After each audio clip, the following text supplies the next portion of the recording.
oameni buni, bine v-am găsit. Eu sunt Tibi și vreau să vă arăt un desen. Și o să vă arate și prietenul meu, Raul. Dar mai întâi eu o să vă arăt desenul și după aceea el. Mai întâi să-l vedeți la mine și dacă nu știți ce scrie, vă spun eu.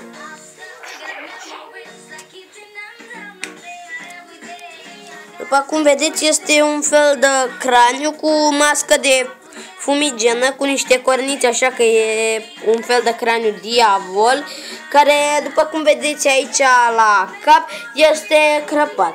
Îi curge niște sânge pe la ochi, îi se topesc ochii. Aici la mască un fel de sânge, n-am vrut să fac cu roșu și cu negru.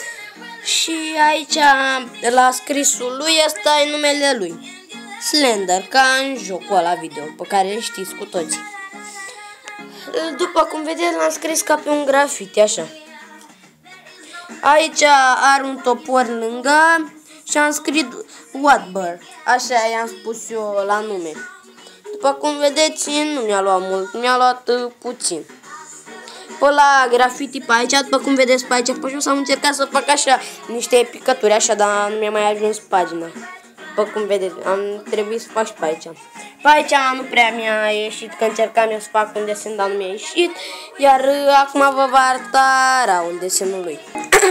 Bună lumea, acesta este pe mine me cheamă Raul și acesta este al meu. Uitați-mă.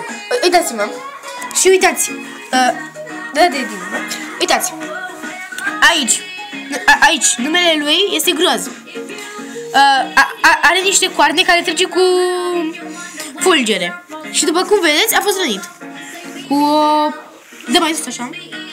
Cu o săgeată. Cu o săgeată. Are mască cu fumigenă și se uită fix unde i-a dat-o. Are crăpături peste tot. Pentru că a fost cusut de doctor.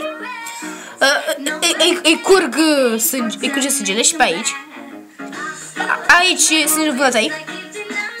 Și uitați ochii cum se uită, speriat la vânătăi.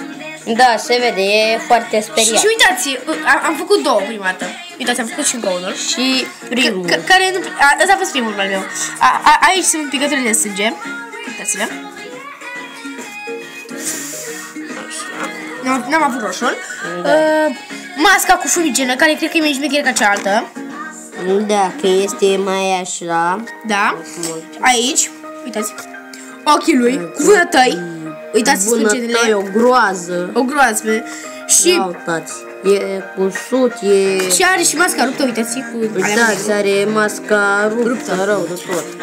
Vânătăi, ochii negri. Ochii negri, normal. Ca să îl doare. Și o să mai vedeți picturile noastre. O să mai vedeți. Da, o să mai vedeți picturi de-astea de ale noastre.